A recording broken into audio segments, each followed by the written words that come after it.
ได้มาเผยแผ่สัจธรรมคำสอนขององค์พระสัมมาสัมพุทธเจ้ามีสลีที่คางอกงามไพบูรณ์ในพระพุทธศาสนาปีนตีไหวตีสาของศรัทธาพี่น้องเจ้าบ้านเนื้อนาบุญเนาะยึดเหนี่ยวจิตใจของศรัทธาญาติโยมพอออกไม่ออกก็เหมือนกันเขามีภาระกำลังเปล่งดังจ้างไปศาลมีสุขภาพพรรณนามัยสมบูรณ์แข็งแรงแล้วก็เขาเงินมีความสุขกายสบายใจหัวเขาแข้งขาจะไปเจ็บไม่เต้าจะไปใจ กันมีไม่เต้าก็ยุ้มได้ด้วยเนี่ยเอาไว้พยุงโต๊ะเก่าลุกด้วยนะ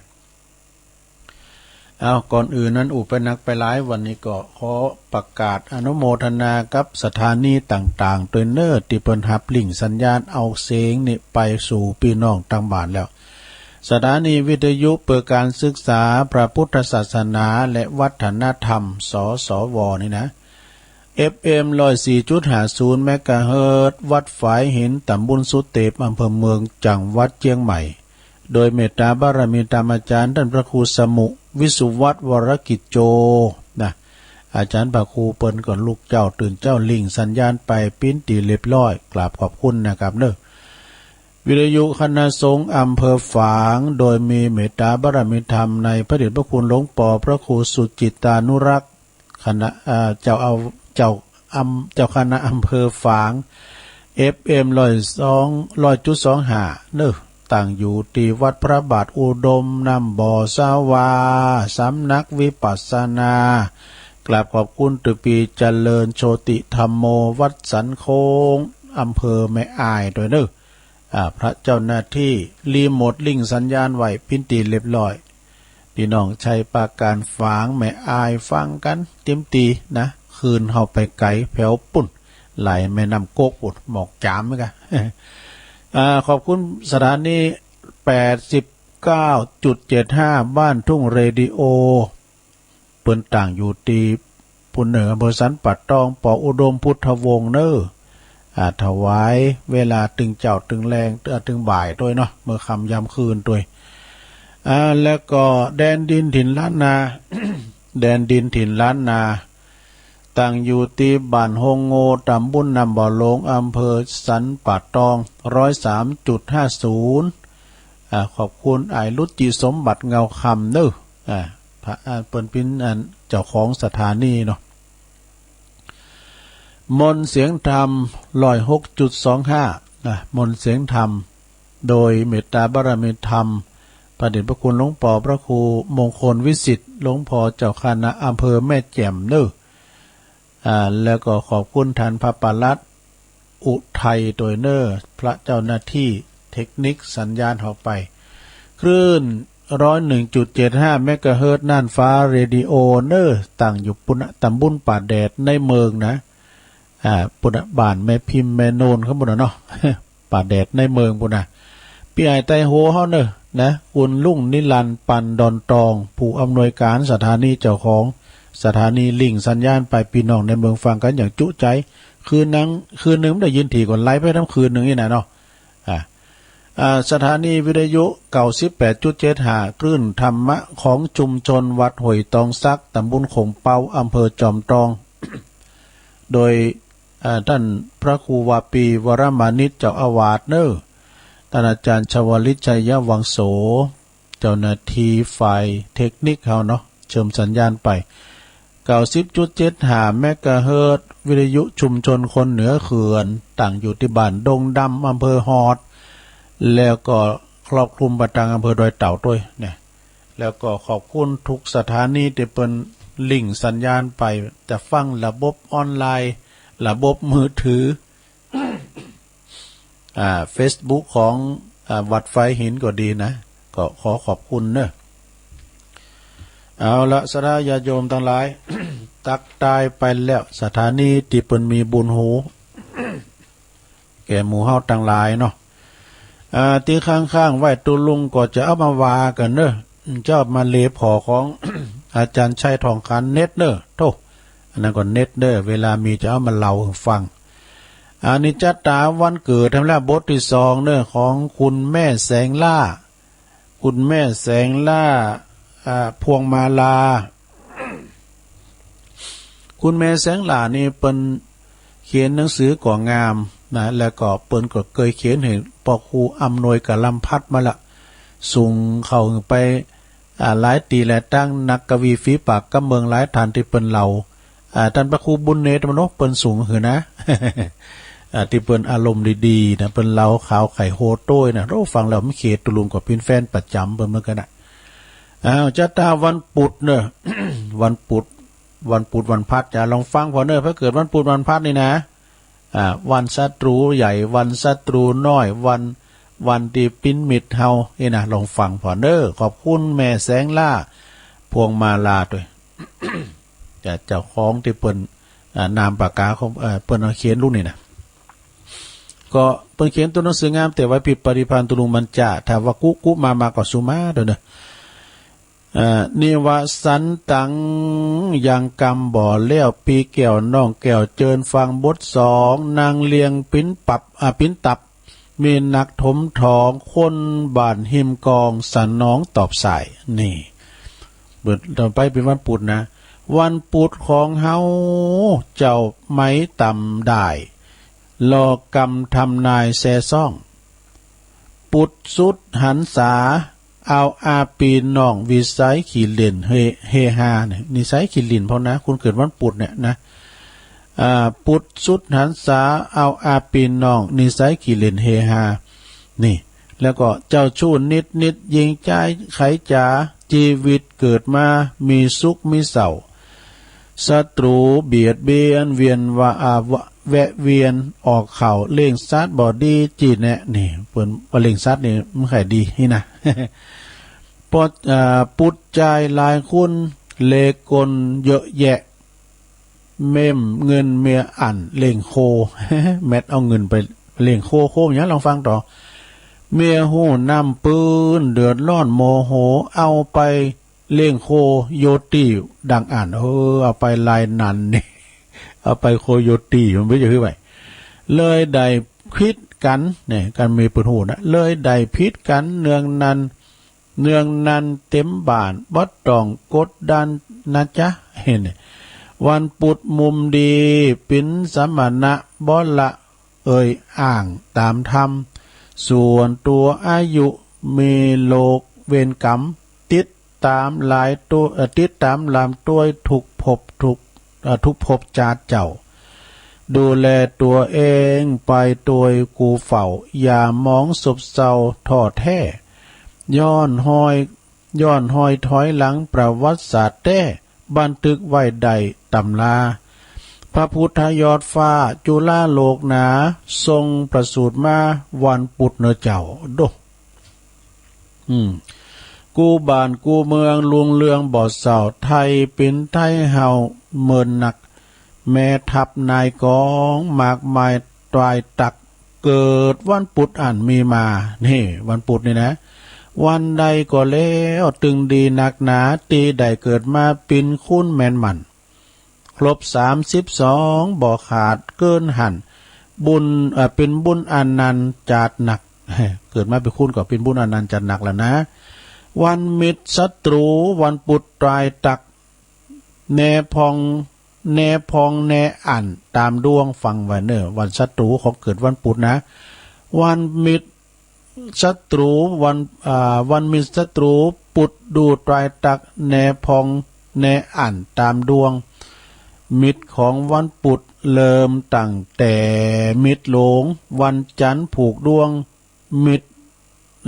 หลวงผูกหันผูกหือนะอย่างนี้นะมิตรน้อยปุดจะมีน้อยปุดจะ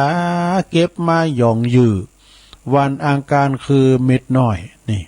วันปินศัตรูปุดมีขะคอยวันศัตรูน้อยตัวยมา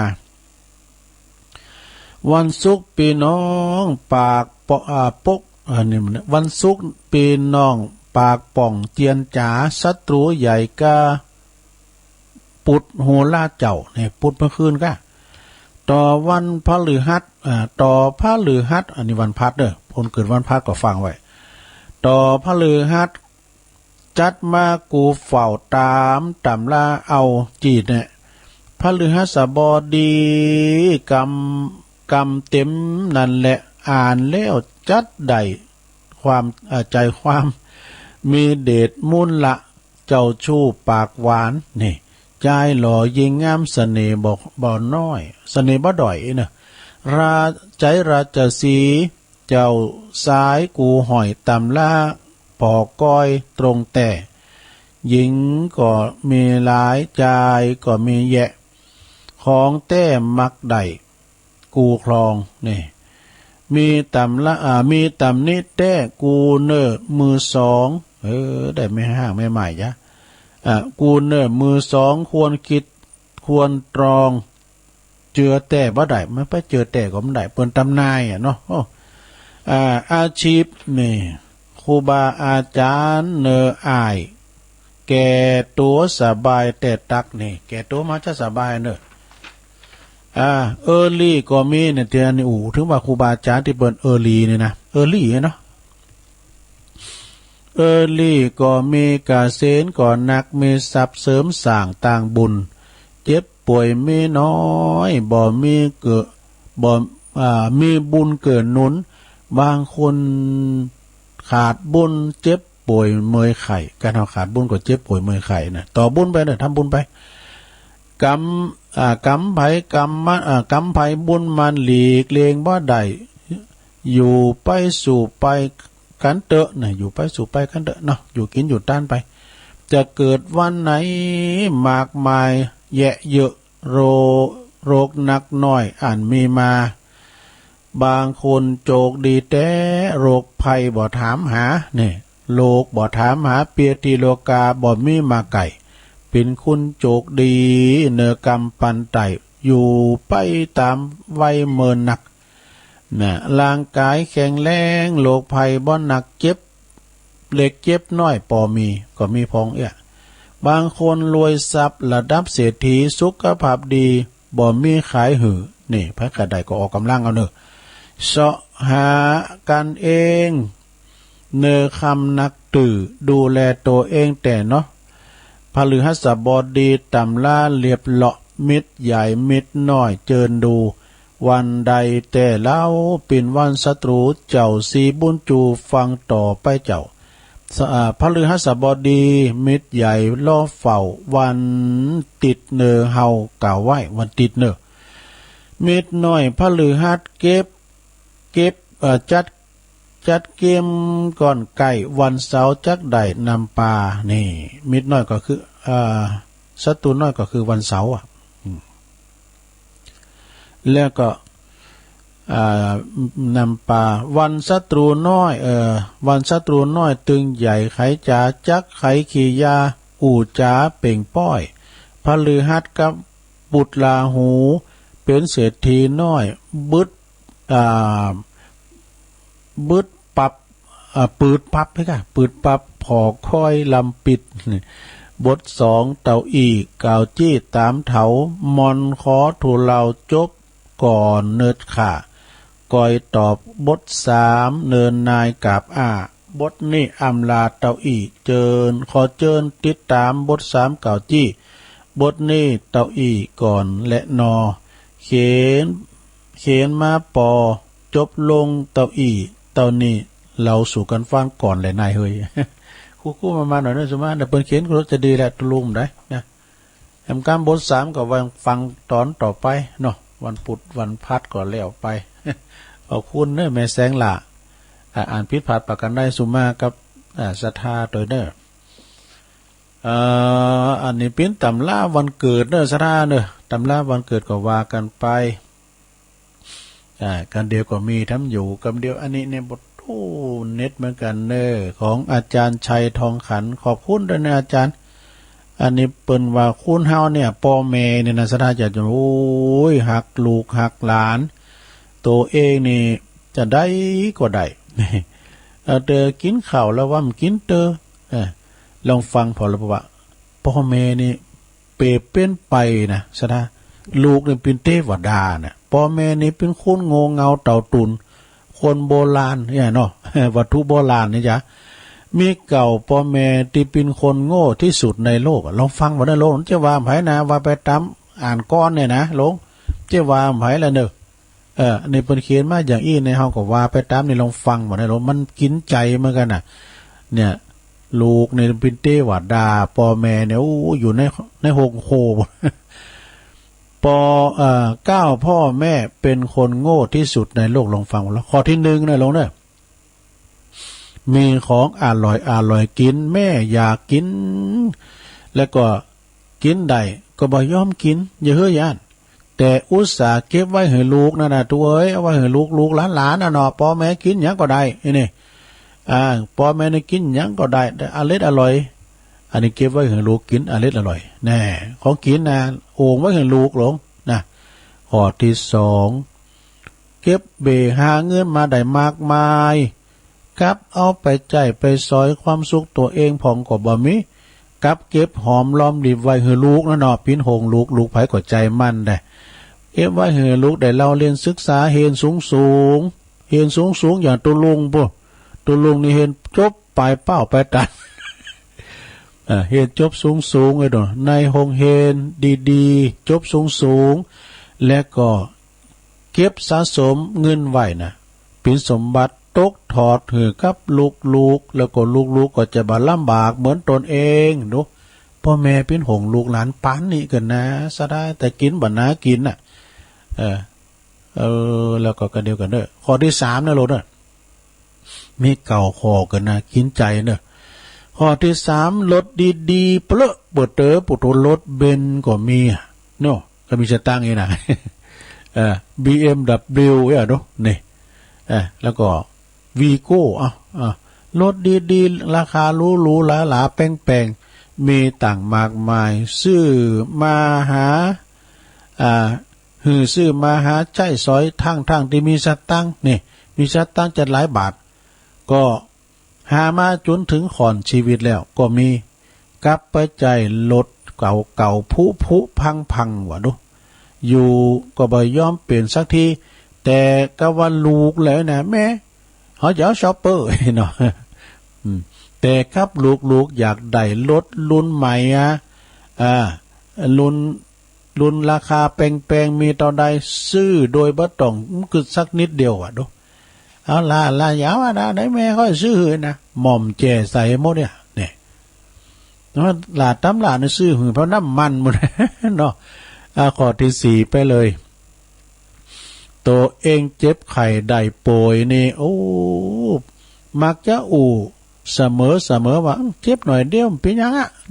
เจ็บหน่อยเดียวก็หายแต่กับลูกนะปุตโตเนอฮ้อนนิดหน่อยปุตโตอิตาลีเพิ่มใจลีบตาเหลือกไอ้กะวัดมันเนี่ยปากมันไปทางเมืองนอกอิตาลีแบบดูหลังมาทีมงานทีมบอลไอ้กะลูกเจ็บนิดหน่อยปุตโตตาเหลือกนี่บึงรถไปโรงยาโรงหมอไปอนามัยกาหรือว่าไปคลินิกเนี่ยโรงพยาบาลดีที่สุดเลยทันทีเนี่ยกันลูกได้เจ็บได้จำไหมนะข้อที่5ไปเลยหลงข้อที่5ตัวเองนอนตรงไหนนอนที่ไหนก็ได้เพราะว่าคุ้นเคยในบริเวณบ้าน อีปอยแม่เขานอนได้หมดนอนแบบไหนนอนจะนอนหลังบ้านก็ได้ละนี่นะแต่ว่ากับลูกหรอ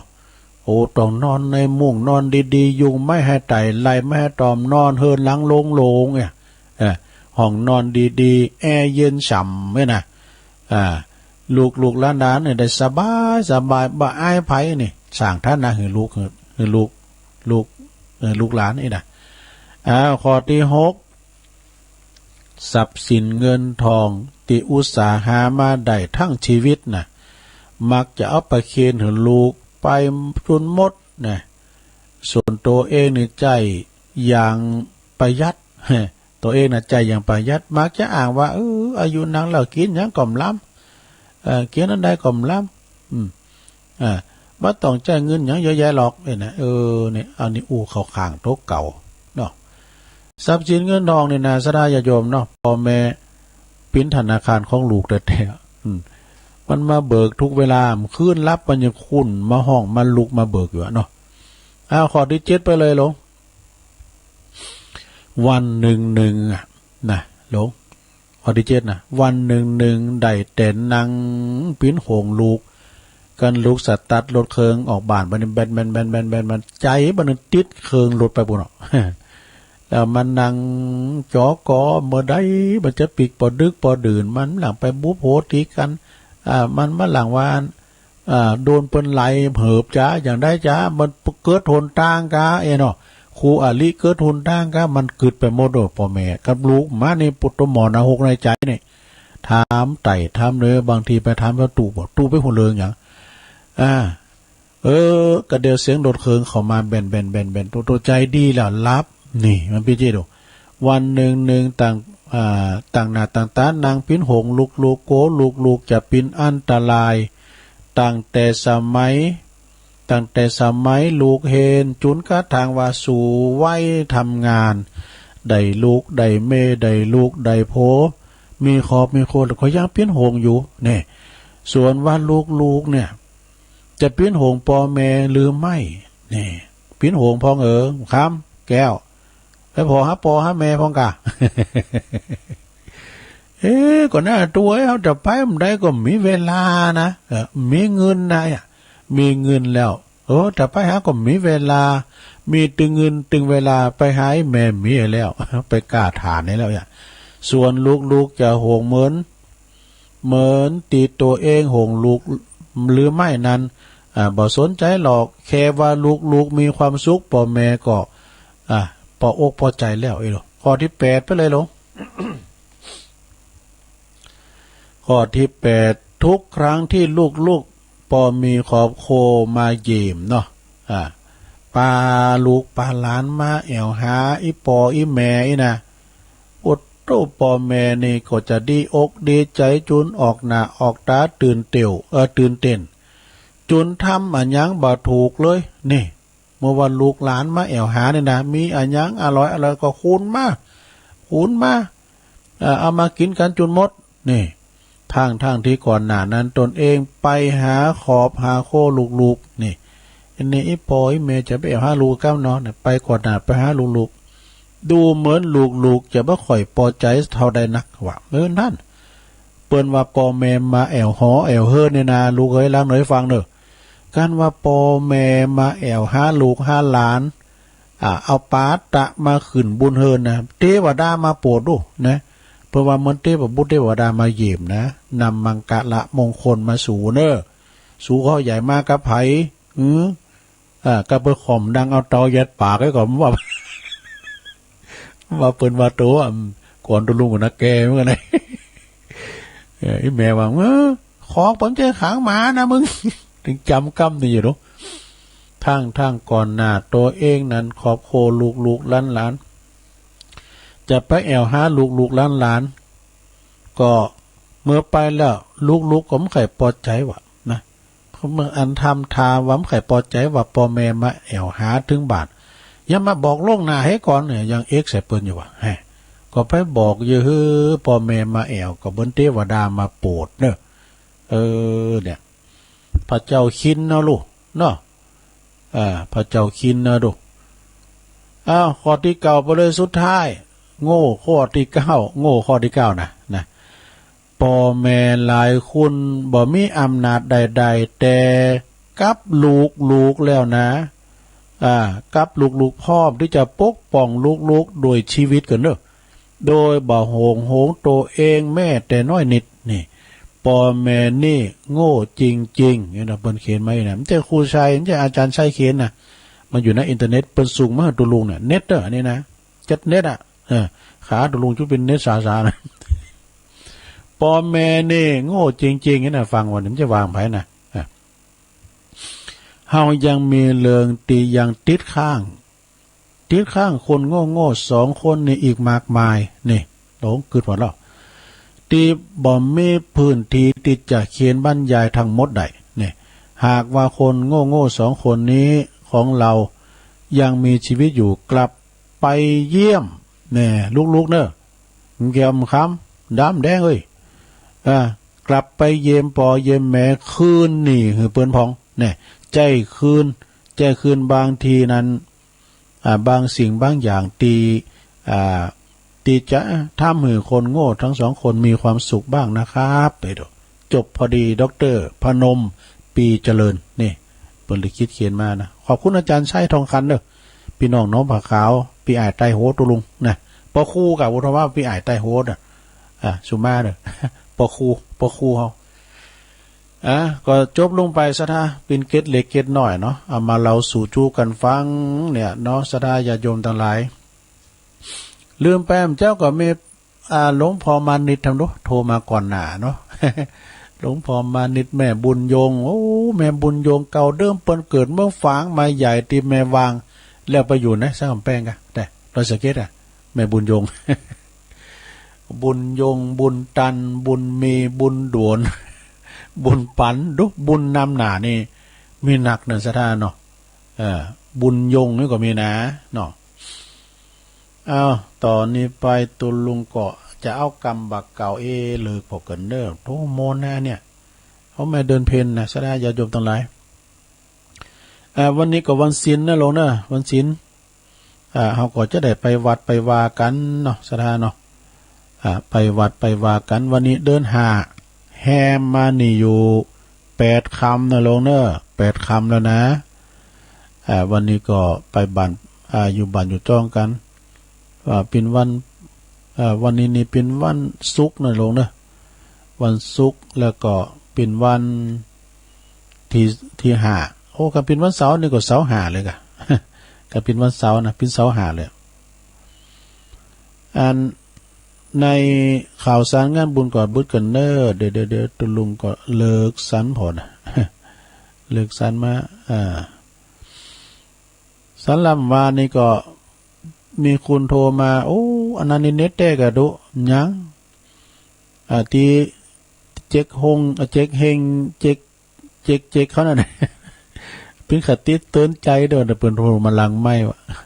โทรมาลังไม่บอกว่าเน็ตเนาะก็ว่ากันไปซะได้เนาะแม่ตุลุงก็ยังเสาะหาอันนี้อยู่กำเดียวมันกำเดียวมันเหมือนกันโดกำภาษาไทยภาษาเหนือภาษาไทยภาษาเหนือหรือว่าอันกำของอันเนี่ยเป่าไม้วิธีการ กรรมของต่างๆเนาะซะได้ไกลอยู่กะมีกรรมตีลำไปยัยกันมันอยู่ในเน็ตนี่มันจะจ้าหน่อยนะสะท่าได้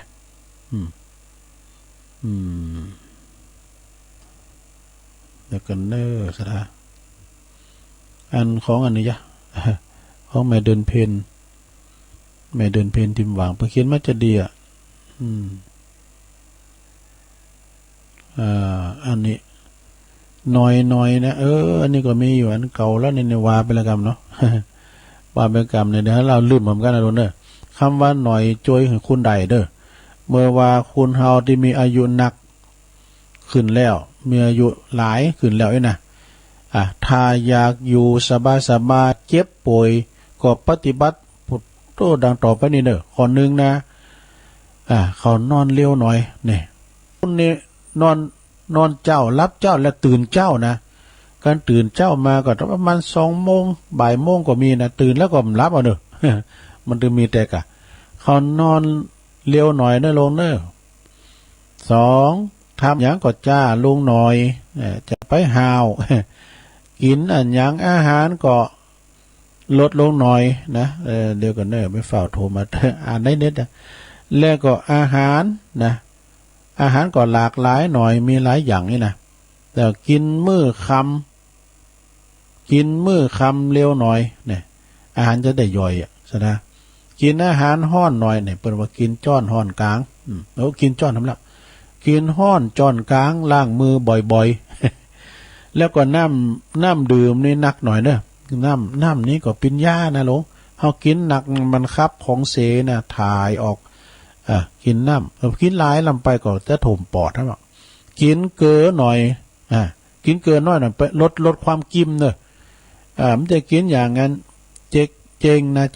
ในเปิ้นหืดตุ่มปลาจิ้มกับปลายอดขามกินกันไปทีออกกำลังมากหน่อยนี่ออกกำลังก็ โอ้เดี๋ยวนี้คุณ ติดเปิ้นเขาศึกษาผู้ใหญ่ใจนักเรียนสวเปิ้นออกกำลังกันเนาะออกกำลังแต่ว่ามันเป็นอันดับที่8กันนะแต่ก็ควรจะออกกำลังไว้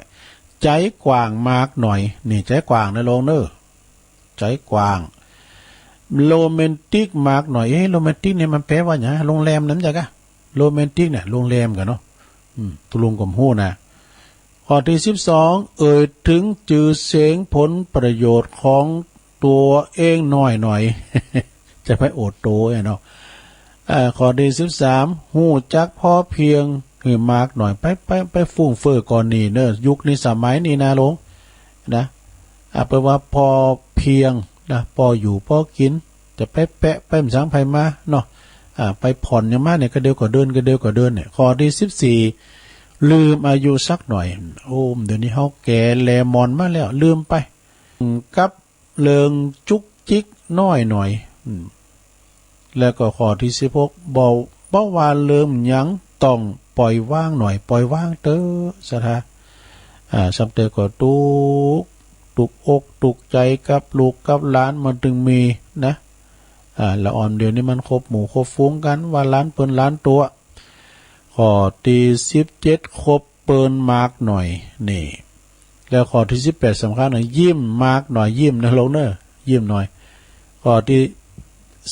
19มีงานอดิเรกหลากหลายหน่อยข้อที่20แต่งตัวหือสวยดูดีหน่อยแล้วข้อที่21เที่ยวให้มากหน่อยข้อที่22ปล่อยตัวตามสบายหน่อยแถมข้อหนึ่งเนี่ยส่งต่อคือเปิ้นหน่อย อันนี้มันเป็นกรรมบักกับอันเดียนปอนนั้นค่ำเปิ้นก็สูงมากนะซะนะปอนนั้นค่ำก็สูงมากจัดเน็ตอันเป็นคุณบักเก่าด้วยปอนนั้นค่ำเนี่ยเปิ้นปินจานวัดโอ้ก็หลากหลายด้วยของปอนนั้นค่ำเนี่ยก็ ปอนนั้นค่ำไฟแดงพี่น้องป่าไม่แดงตุงโป่งแม่โป่งบนนะแม่โป่งด้อยสะเก็ดนะก็สุภาษิตของล้านนานั่นน่ะบางทีเฮาก็ผ่านหูมาแล้วเนาะแต่บางทีก็มีใหม่ปานนั้นเพิ่นก็พิมพ์มาโตจาดใหญ่ฮะการเข้าวัดอู่ปิ้นนักปราชญ์การว่าไปกาดอู่ปิ้นปอกก้าแม่ขาย อันนี้นะตึงมีแต่การเข้าวัดอู่คำปราชญ์การเข้ากาดอู่ปิ้นปอกก้าอันนี้หมายความว่าเข้าได้ทุกระดับสังคมนะเปิ้นว่าไปวัดอู่ปิ้นนักปราชญ์ไปกาดอู่ปิ้นปอกก้าแม่ขายไปแพะไปป่าบ่มาบ่ได้หันไม่ตายเอามาแป้งโล1เข่านี่นะ แต่2นี่กินสมบ่ได้หานกินหวานบ่ได้ป่อมนี่อันนี้ก็เป็นภาษาสุภาษิตล้านนาของกินบ่ล้ำกันของกินล้ำปันกันกินคุณเล็กคุณน้อยกินคุณเดียวจังแก่นแต่กันเนาะกินคุณเดียวมันจังแก่น ของจักเสหือลิบใจของจักใดหือลิบเอาอันใดที่มันจะเสน่ะก็ลิบทำนะคือมันแล้วอันใดที่มันจักใดก่อนเอาไว้ๆน้ำขึ้นในลิบตักของจะหลังใดนะ มีคูณหันคูณเนี่ยมันขี่เปลี่ยนใจง่ายการเปิ้นเอาหยังหือนะอำพุก็เนื่อจะไม่เอานะอำพุไปเอามือแล้ว การเปิ้นจะเอาหยังหือนะหือไปเอาโวยๆยังเปิ้นออกใจนี่ ก็เดี๋ยวเปลี่ยนใจแล้วนะเปลี่ยนบอกละคุณมันปีนโวยลงไป แต่ขี่โลปันเสขี่เหลือปันใดนี่ก็เป็นกรรมบักเก่าของปนานค่ำคนฉลาดอย่าประมาทคุณเหงานี่ใช่อันนี้นะแต่นะน้องสดาคุณมันก็ต้องมีเดี๋ยวคุณดีก็มีคุณบาดีก็มีอยู่ในสังคมเดียวกันเนี่ยนะจิตใจห้อมันห่อยทีเดียวกันแต่ไผก็อยากจะปีนคุณดีบางทีเนี่ยมันก็อาจจะว่าเหตุการณ์บังคับจ้าเนี่ยหรือว่าเขาตาโจรเลิศเงินเขาตาจ้าอย่าเนาะเลิศเขาตากันเนี่ยคุณก็ใครเป็นคุณที่ว่าเป็นคุณดีโมดแต่ว่าถ้าว่ามีกับคุณให้เนี่ยก็เลิงท่านว่าถ้าว่ามีตำโนดมีคุณให้ตำโนดก็ไม่ได้ทำงาน เนาะมันจะมีถึงคุณรักษากฎหมายคุณนอกกฎหมายคุณให้คุณดีคุณ มีว่าศูนย์กันนะอย่าไปประมาทคนฉลาดอย่าไปประมาทคนง่าวไอ้ดอกคุณตกต่ำเต้านี่เปิ้นว่านะคุณตกต่ำเต้านอนหงายคนดีกายบอดี้กายคุณเหยียบข้ามเปิ้นนอนอยู่หั่นน่ะเนาะสถานเนาะเปิ้นนอนอยู่หั่นแล้วก็เฮาไปข้ามเปิ้นว่าไม้ล้มอย่าข้ามเนาะเปิ้นว่าไม้ล้มอย่าข้ามไม้ล้มข้ามได้คนล้มอย่าข้ามแต่คนล้มไปข้ามจะไปเหยียบยำเปิ้นเนาะคุณเงาบ่มีคุณผายาดีก็งอมแต่กันเนาะอย่างคุณบางคุณมีเนาะพ่อเล่งแม่เล่งเนาะแล้วเปิ้นก็มีคุณงานเนี่ยเปิ้นว่ากันมีนายจ้างก็มีลูกจ้างมันเนืองกันคุณโรยก็ปึงจะอุ่นใจคุณหับจ้างมาทำการทำงานในคุมในโหยนะทำมีโรงงานมันก็มีคุณงานเนี่ยดังเต้นเฮ้ยคุณงาวบ่มีคุณผายาดีก็งอมถูกประนานว่าเนอะคุณอู่ได้ปากนักแปะติ้มปากยังบ่ฮู้โตอันนี้นี่เตียนมหาดเล็กคนหนึ่งนั่นนะเนาะที่มันวันคำนะเจ้าปอปยาเจ้าเมืองก็เอาคุณแคะนะครับที่มันดีขี้แปะใส่ปากไปหิบแปะจนติ้มปากแล้วอยู่นี่คิดว่าตัวลักก็คือคุณเงาคิดว่าตัวเงาคือคนรักอะไรมันปีนกันเลยลงเนอะมันปีนกันเอาไปไหนก็อ่อนน้อมถ่อมตนเนอะจะไปอดรักเอาก็เอาเพิ่นว่าพอก่อนตกตีเปิ้นนะแต่ไปลุอำนาจเปิ้นจะไปลุประเพณีเปิ้นเนาะความมือปินลายงายมือปินดอกปิ่นกำของบาลีปิ่นคำสุภาษิตล้านนาจีนบ้านเนาเปิ้นว่าจีนบ้านเนานอนบ่จี้กำบ่มีเขาบ่ว่าจำลุ่งนำก็ว่าฟูจำจกหูก็ว่าแขนสั่น อันนี้ก็ถ้าคุณเหลือกรรมนะเนาะเป็นหมายความประมาณนั้นจะหามก็อายจะสปายก็นักจักกินก็ขี้จะจักละก็เสียดายเนี่ยเป็นกรรมภาษิตปื้นเมืองเหนือเฮาเน้อสะทาการเฮาจะมันมีตีเป๋ปนุนแล้วตีกำเขียนมันก็มีนะเพราะปนันคำเนี่ยมงคลชีวิตก็มีนี่คนเขียนมาก็ปล่อยกันจะวานมีเวลาก็จะอ่านทำเด้อสะทาเอาไว้ต่อไปกันเนาะนี่ก็คืนทำจะช่ำใจนี่เปิ้นว่านี่เปิ้นเขียนว่านี่เปิ้นเขียนตัวหนังสืองามนะคุณแก่เนี่ยเขียนตัวแบบคุณโบราณนะอย่างตุลุงนั่นน่ะตุลุงในการเขียนเนี่ยคนอื่นเขาอ่านได้นะตุลุงเขียนแล้วอ่านคนเดียวอ่านได้ ขนาดไหนพุ่นอย่าทำงานจนลืมตายนี่กำหมายเปิ้นนะอันนี้นะขืนทำจะช้ำใจนะเพราะนั้นคำบ่เขียนมาอย่างนี้อย่าทำงานจนลืมตายแยกการห้ำลุงห้ำคำก็ปอกก้อยตัวเองพองกะน่ะเนาะใจกะการน่ะได้บำรุงร่างกายเนาะอย่าทำงานจนลืมตายจะจะไปสบายเนี่ยจะไปสบายตีพิษศีลธรรมก็อย่าจำตีพิษศีลธรรมอย่าจำแต่เรื่องเลวร้ายอย่าไปสบายตีเกยโตอย่าจะไปกลางจะไปโกงงานเก่าหน้านี่ไปเขียนติดกันไปเลยนะเดี๋ยวกันตุลุมได้เลยผมไปเลยจะไป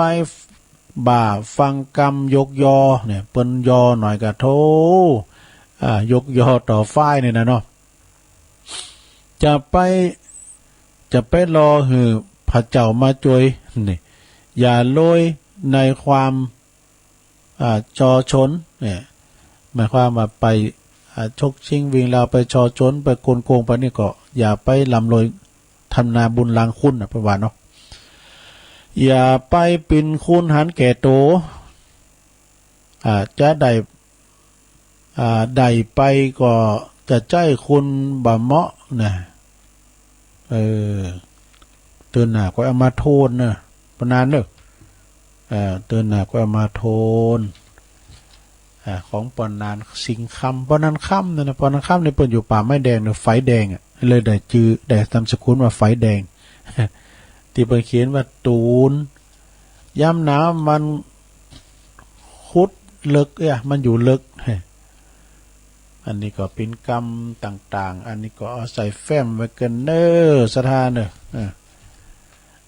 เอานี่มาว่าทำกรรมได้อุดถึงเรื่องงานสติกาปัญญากาอีนะอันนี้ในแบบเนออุปมาของสติสราญาโยมคุณเฮามันมีสติเหมือนกันหมดเฮาตั้งสติเวลาอันตรายฉุกเฉินต่อหน้าตั้งสติชันเตสติตะเลิดเปิดเปิงสติมาปัญญาเกิดถ้าสติตะเลิดก็จะเกิดปัญญาก็เกิดปัญหากันเนาะเกิดปัญหาอุปมาอย่างใดสติอุปมาเหมือนเสาหลักที่ปักแน่นในอารมณ์เนี่ยคือคนที่มีสติเนี่ยเมื่อจะตึกตรองจะไตรตรองกึดในเรื่องใดใจก็จะไตรตรองปักแน่นนะกึดในเรื่องนั้นๆอย่างละเอียดทีท่วนบ่ฟุ้งซ่านไปในเรื่องอื่นนี่บทแรกนะบทต่อไปสติอุปมาเหมือนนายประตูคือโกคือโกที่รักษาประตูหึมบ้อนเข่าอีกเนาะคือคอยเฝ้าดูสิ่งต่างๆที่จะผ่านเข้ามากระทบตาหูจมูกลิ้นกายใจอายตนะของเฮานี่นะตลอดจนเฝ้าติดตามถึงอารมณ์ต่างๆติดใจกึดนะคือถ้ากึดคือสิ่งที่มันเป็นประโยชน์ก็ปล่อยผ่านเข้ามานะแต่ถ้าเราว่ากึดที่มันสิ่งที่มันบ่เป็นประโยชน์เกิดปิ้นโตดสติก็จะได้ระงับยับยั้งนี่ต่อไปสติต่อไปหลงสตินี่ก็อุปมาเหมือนกับขุนคลังนี่ขุนคลังนี่มันขุนทรัพย์ดอกทรัพย์สินเงินทองขุนคลังนี่นะคอยตรวจตราอยู่ตลอดเวลาว่าสิ่งของตีเข้ามา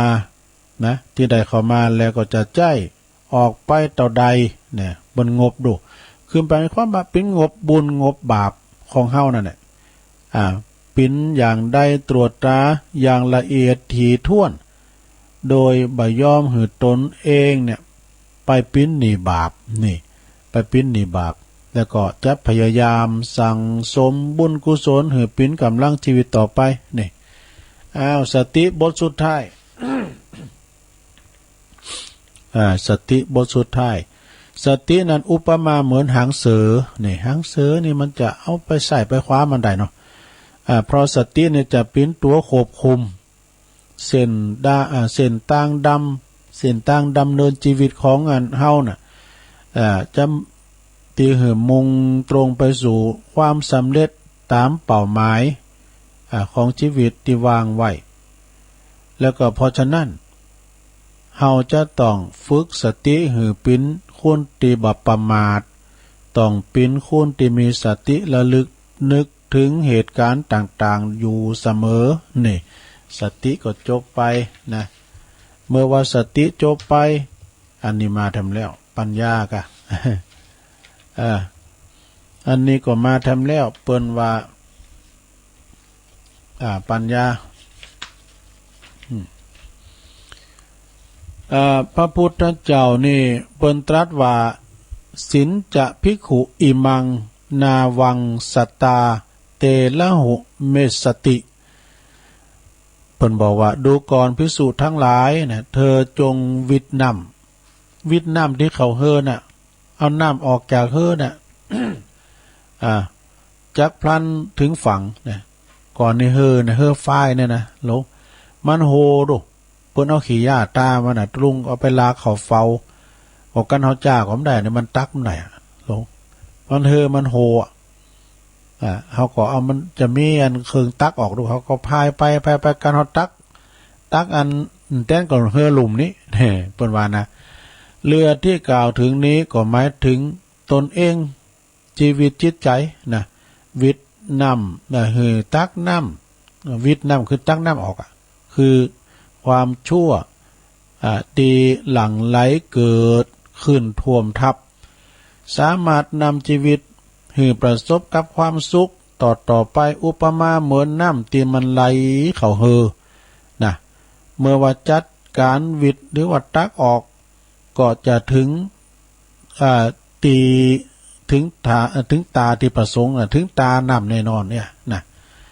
เฮอไฟไปเฮอไฟไปเมื่อก่อนเนี่ยเฮอไฟขามน้ำปิงไปมีโดดตุลุงก็เคยนังยามเมือนพิ้นเหล่านะดังไปคุณพายนั่นก็ตักอันน้ำออกด้วยไปนะเฮอมายิ้มยาเห็นเนาะตักไปก็พายไปก็น้ำก็ไหลตะลุนน้ำไม่ปิงบัวลอยก็ไหลก่อนน้ำมันใสนะมันจะขุ่นเนาะเอาก็ว่าโอ้กำมันตั้งเต้นนี่คือไหนนะกันเฮอหลุมกลางน้ำปิงนี่ ตอนนั้นนะกึศในใจนะอันตรายที่จะทำให้เรือจมนั้นก็คือน้ำเนี่ยกำมันเขาเฮอนักเขาเฮอก็จุ่มนี่ไปอยู่ได้นะอับปางเพราะว่าฐานน้ำเมื่อเขาเฮอนี่นะเฮอก็จะบาจุ่มแม่จะถูกลักต่อเกาะแก่งหรือว่าเกยตื่นเกยหินโสโครกหรือว่าแต่ฐานน้ำนี่เมื่อเขาเฮอก็บาจุ่มนี่น้ำนั้นที่มันเป็นอันตรายนั่นก็คือจะทำมือเฮอจุ่มได้อันนี้นะน้ำนั่นก็คืออารมณ์เนี่ยนั่นซะนะเนาะแล้วก็น้ำที่จะทำมือเฮอจุ่มได้ก็ได้แก่อกุศลมูลมี3ประการกันนะอกุศลวิตกมี3ประการคืออย่างความตรึกตรองคิดในทางกามความตรึกนึกคิดในทางพยาบาทมาดลายคนอื่นความตรึกนึกคิดในทางเบียดเบียนแล้วก็หมายถึงราคะโทสะโมหะคือพิจารณาหันอัตภาพร่างกายอันนี้ว่าบัดเตงเนอะร่างกายของเขาในบัดเตงแต่แน่นอนปิ้นตุกบัดใจโตตนบ่สวยบ่งามตามความเป็นจริงนะหากปฏิบัติได้ราคะโทสะโมหะตีแสกสิ่งเขาอยู่ในใจเนี่ยก็จะบรรเทาเบาบางหายไปเนอะนะทำให้จิตใจของเขาปลอดโปร่งแจ่มใสเบาสบายบ่เดือดร้อนจะยืนจะเดินจะนั่งจะนอนก็เป็นสุขทุกอิริยาบถนะจือว่าได้ปลดเปลื้องวิตน้ำตักน้ำออกจากเฮอก็คือกิเลสนะมันทับถมใจของเขาเนี่ยเฮอคืออัตภาพแล่นไปถึงฝั่งตีประสงค์ก็คือความสุขกายสบายใจโดยปราศจากอันตรายใดๆทั้งสิ้นนี่อันนี้ก็คือเฮอชีวิตเนอะเรือชีวิต ยังมีอยู่นะสถาวันนี้นี่สติและมาสมาธิทำกรรมหนึ่งกันเนอะน้องเนิ่งเจ้าปัญญาละต่อไปเป็นสมาธิประจำวันเนอะสถาสมาธิคือความตั้งมั่นสมาธิเฮานี่นะสถาสมาธิกับสตินี่มันจะเหมือนกันเนาะมาคุณหยั่งกันเนาะ ผมจะเอาเปาะกันนะถ้าไก่เคียงกันจะสมาธิหมายถึงความนักแน่นของจิตใจนี่คือความตั้งมั่นความนักแน่นของจิตใจมีความสงบเป็นบรรทัดฐานมีความเบาหวานเบาไว้ในลักษณะเมื่อว่าได้ยินคำว่าสมาธิแล้วเนี่ยบางท่านอาจจะนึกถึงคุณธรรมอันสูงเจนสูงในพระพุทธศาสนาหรือว่านึกถึงการนั่งสมาธิสำรวมจิตนี่แต่ว่าในความเป็นจริงแล้วในธรรมะในพระพุทธศาสนานี่หากมีลักษณะนะมีลักษณะอันเป็นอันเดียวกันหรือมันคล้ายคลึงกันบางครั้งบางทีเข้าใจคำว่าเช่นคำว่าทานเนี่ยนะสถาทานนี่มีหลายอย่างเนาะทานคือการให้มีหลายระดับเช่นว่าการหือสิ่งของธรรมดาเอาหือปินทานนะจนกระทั่งว่าเฮาบริจาคอวัยวะในตนตัวเฮานี่แม้แต่อันการหือชีวิตก็ทันล้วนต่าง ใจกรรมว่าตานทั้งสิ้นเนี่ยแม่ยังพระพุทธอย่างงานท่านพระมหาเวสสันดรเนาะตานกูสิ่งกูอย่างโลกตานเขาตานของตานเงินตานทองตานจ้างตานมานะจ้างของเปิ่นกดตานปัจจัยยานาเคนตานให้กับเจ้าเมืองกะลิงกะลาดต่อไปสมาธิข้อต่อไปเนี่ยนะสราสมาธิก็เช่นกันก็หมายถึงความนักแน่นของจิตใจนั่นเนาะนะความนักแน่นความนักแน่นมีหลายระดับนะเริ่มตั้งแต่ความนักแน่นของจิตเมื่อร่างกายได้รับความลำบากตรากตรำจากการทำงานเนาะความนักแน่นเหมือนมีผู้อื่นมาว่าให้ป่ายสีจนกระทั่งว่าความนักแน่นของจิตใจในอันที่จะกำจัดกิเลสตัณหาแห่งผู้ที่ปฏิบัติภาคเพียรเพ่งเพื่อว่าจะบรรลุธรรมชั้นสูงนะแล้วก็ต่างก็เป็นสมาธิโดยกันทั้งสิ้นเนี่ยมีอานิสงส์ตามตีผู้ประพฤติวางปิ้นเป่าไม้เอาไว้นะเมื่อว่าประสบความตุกและก็มีอุปสรรคขวากน้ำอันใดเบื้องต้นนั้นควรที่จะหือจิตนักแน่นเนี่ยมีจิตนักแน่นใจนักแน่นไว้ในลงเด้อนะแล้วก็ตองหู้หันตันว่าสิ่งนั้นมันเป็นตุกความเป็นจริงเป็นสิ่งที่จะต้องเกิดมีขึ้นเป็นธรรมดาอย่าหวั่นไหวเนาะอย่าหวั่นไหวก่อยๆแก้ไขหาวิธีแก้ไขไปในที่สุดมันก็จะดีขึ้นมาขอคือความนักแน่นคือสมาธิอยู่กับมันสิ่งเหล่านี้เป็นเบื้องต้นได้สร้างความมั่นคงให้กับตนกับตัวต่อไปขอให้ความนักแน่นสมาธิสติอยู่กับปออกศรัทธาอย่างมีความสุขเนิ่นต่างสมาธิต่างจิตต่างใจนะเรื่องสมาธิเรื่องสติก็จบลงไปศรัทธาญาติโยมทั้งหลายนี่ต่อไปตุลุงจะอย่ามาวาแถมนี่ เอาอย่ามาวาแถมเวลาตุลุงก็เหลือหลายอยู่วันนี้ก็ขาดเกินหน่อยเด้อศรัทธาเด้อผูกก็จะมีการไหวพระหับศีลเนี่ยกะเนาะมีไหวพระหับศีลแล้วก็จะมีปันศีลปันปอนพวกนี้ยังแควนหน่อยกิจกรรมเปิ้นมีเลยเนาะ กิจกรรมเปิ้นมีหลายอย่างมาคุณก็มาลายตัวปอหน่อยปอนานปอจานลำวัดอีก ต่อไปก็เอาอันนี้มาวาดกรรมหนึ่งก่อนศรัทธาญาติโยมทั้งหลายเปิ้นว่ากรรมว่าสัตตบุรุษนี่เป็นหยังนะสัตตบุรุษหรือว่าสัพปุริสะในข้อที่สองนี่นะเปิ้นบอกว่า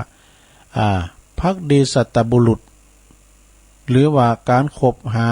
กับสมณพราหมณ์ที่มีคุณธรรมข้างตนเป็นมิตรคือสัพปุริสัตบทสัตเปิ้นว่ามี3-4 ข้อ8ข้อกันเนี่ยนะอันนี้ก็ยาวลำไปศรัทธาญาติโยมทั้งหลายสัตตบุรุษนี่ก็คือเป็นผู้ที่คิดหยังก็คิดอย่างสัตตบุรุษคือบ่เบียดเบียนคนอื่นแล้วก็ปรึกษาอย่างสัตตบุรุษนะคือมีความปรึกษาหารือกันอย่างสัตตบุรุษถูกต้องตามวจีสุจริตนะและก็ทำอย่างสัตตบุรุษถูกต้องตามกายสุจริตกายบริสุทธิ์เฮาแล้วก็มีความหันอย่างสัตตบุรุษคือสัมมาทิฏฐินะหันชอบแล้วก็หืดต้านอย่างสัตตบุรุษตามหลักสัพปุริสทานนะอันนี้ก็เป็นคำที่เอามาเสนอแนะน้อมนำมาเสนอให้กับศรัทธาได้ฟังกันเป็นคำหันหน่อยนิดหน่อยไปนะ แล้วก็จะมีข่าวสารงานบุญเล็กน้อยตุลุงก็มาอ่านจือเปิ้นพิษมาตลอดว่าแต่ไปตามเปิ้นว่า ก็เดี๋ยวจะแก้ไขนะจือเปิ้นนะจือท่านพระครู เอาอันนี้มาแก่เคล็ดแถมหน่อยหนึ่งของอาจารย์นิพนธ์เนี่ยโอ้ยเปิดเขียนก้อนมาก่อนลายซะนะกำบักเก่าก็มีเปิ้นก่อนไก่เอามาขอคิดหลายๆอย่างนะขอคิดคนจำของก้าเนี่ยความหู้ความรักเนี่ยเปิ้นว่าความหู้มีอยู่สองอย่างก็คือหนึ่งหู้เท่าทันอย่างนี้นะหู้เตาก่อนสองหู้ทันเนี่ยหู้เตานั่นก็คือรอบรู้ในเกี่ยวกับการงานว่ามีขั้นตอนอย่างใดเนี่ยเกี่ยวของกับบุคคลอื่นอย่างใดขาดการเอาไว้ลงหน้าเนี่ยเปิ้นว่าหูตันนะแล้วก็เตรียมการป้องกันไว้หูตันไว้ก่อนนี่นะอันเจ้าหูเตาแล้วก็หูตันนี่เหรอหูตันนี่ก็คือหูเท่าถึงสถานการณ์ว่าความเปลี่ยนแปลงของโลกนะสามารถแก้ไขปัญหาเฉพาะหน้ามีความหูเกี่ยวกับการกับงานสมัยทันสมัยต่อไปเสมอเนี่ยอย่างเปิ้นว่านะซะนะหูทันการเปลี่ยนแปลงของโลกเข้าแล้วนี่ไปหัน ประเทศเนี่ยต่างประเทศนะอยู่ๆก่อนน้ำมันก็ไหลเข้ามาโถมรถโถมบ้านโถมจ้องกันว่ะนะเปิ้นก็วิจัยว่าแกนโลกมันเองว่าซะนะโอ้โลกก็มีแกนเหมือนกันเด้อโอ้เป็นว่าโลกก็มีแกนบรรดาบุญทะยานักอะเนาะน้องเขาแกนโลกมันเองว่ะกันเวลามันฮักก้ามสังกาเนี่ยมันเปลี่ยนของเป็นง่ายวะเนาะแล้วไฟอย่ามาแปลงน่ะสลาแปลงแกนโลกมีกันอันนี้ก็หันในคลิปนั่นแหละเปิ้นก็วิจัยว่าพอเกี่ยวกับแกนโลกนะเฮิรน3น้ำ4นี่ก็มีหลายอย่างเด้อซะดาเนาะอันนี้เกี่ยวกับเปิ้นว่าแม่ยิงบุญฮู้จักเฮิรน3น้ำ4เนี่ยเฮิรน3น้ำ4เฮิรน3นี่ก็ได้แก่นหยังพองเฮิรน3ก็มี3อย่างซะนะ1เฮิรนที่เฮาอยู่อาศัยเฮิรนที่เฮาอยู่อาศัยนี่เฮาก็พัฒนาปฏิบัติปัดกวาดถึงวันบางทีนี่บางเตือนี่เปิ้นผิวกับวันจักขันลองกะว่าปีใหม่พวกว่าปีไหนผิวตื่นนี่ข้อที่2เฮิรนไฟเฮิรนโคไฟเนี่ยคนหม้อเข้าเตาไฟนะสะทาหม้อเข้าเตาไฟอยู่กันปินตีปินต่างคัดหม้อล่างไหในขอบในโคเฮานะซ้ำเตอเฮาก็โอ้ลืมผอไปเปิดมาตานโคเข่า โยมมายิบอันไหนก็ตัวลุงว่ายังไม่ก็ขี้ฝุ่นนะโอ้ขี้ฝุ่นมันเกาะนะเปิดมาตานขั้นเข่าบ่อยก็แฮะมันได้ล่างมือแล้วนี้มันได้ใจถวยก็เลยว่าแหละเปิดมาตานโคเข่ามันพ้องก้าเนาะเฮิรน3อันที่3ก่อนเลือนกายเฮาเนี่ยร่างกายของเฮาเนี่ยซะนะร่างกายของเฮานี่เป็นเฮิรน3เด้อเฮิรน3มี1เฮิรนที่อยู่อาศัยเฮิรนที่2ก็เฮิรนโคไฟเฮิรนที่3ก็เรือนร่างกายเฮาเนี่ยน้ำ4นี่เรามีหยังของน้ำ4นี่ก็ได้แก่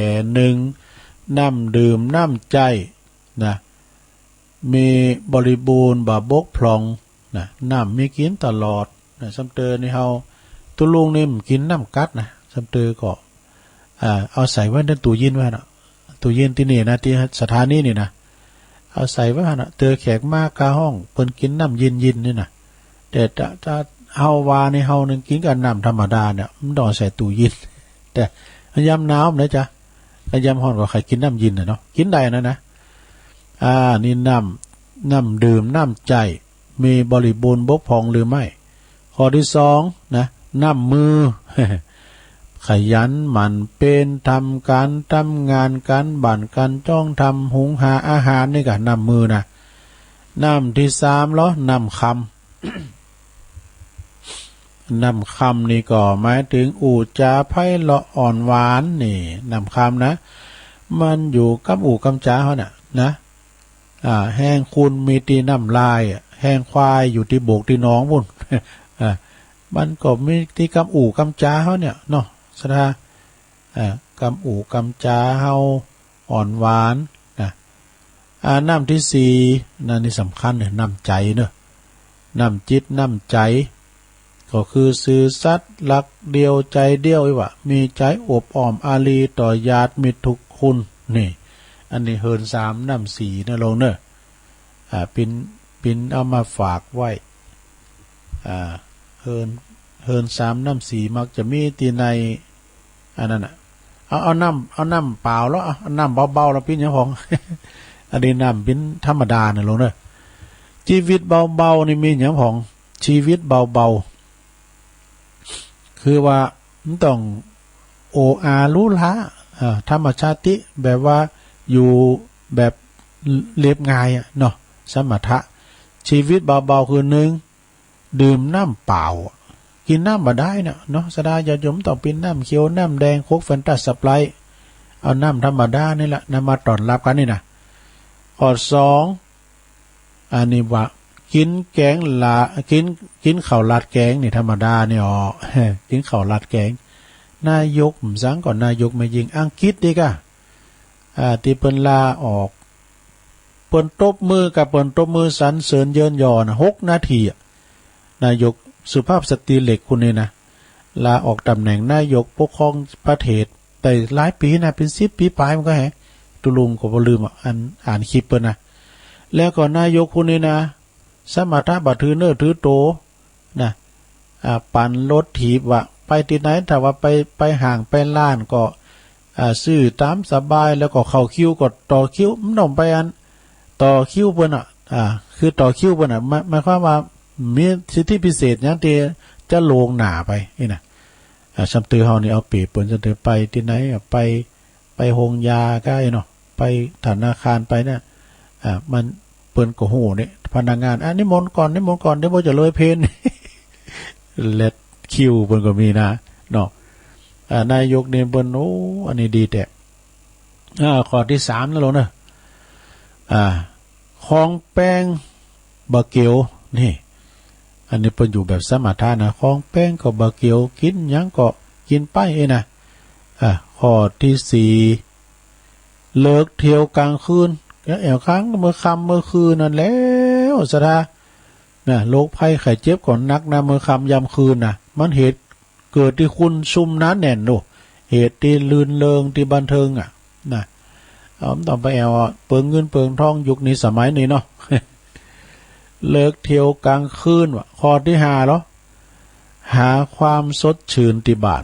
อีกอยู่บ้านอยู่จ้องบกหันบกนี่ปลูกฝังไปโดนเอาไฟปลูกไปกันอยู่ในคุ้มในหัวข้อที่6รักงานเท่าชีวิตนี่เกี่ยวกับงานเท่าชีวิตสุดท้ายสถาข้อที่7ทำพูดคิดแต่สิ่งเรื่องดีๆนี่แต่กันเนาะอันนี้ก็คือเรื่อง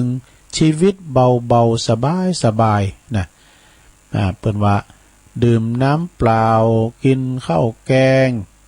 ของแพงไม่เกี่ยวเลิกเที่ยวกลางคืนหาความสดชื่นที่บ้านรักงานเท่าชีวิตทำพูดคิดแต่ทางที่ดีๆ ก็ขอทานสดาญาติโยมอาจารย์นิพนธ์ลิขิตขีดเขียนมานี่เนาะอย่างกับทำตูอุ่ยนะกะเนาะเลิกสั้นมาเอามามาจ้ามาน้อมนำเสนอแล้วก็ว่านี่ก็เอาเรื่อง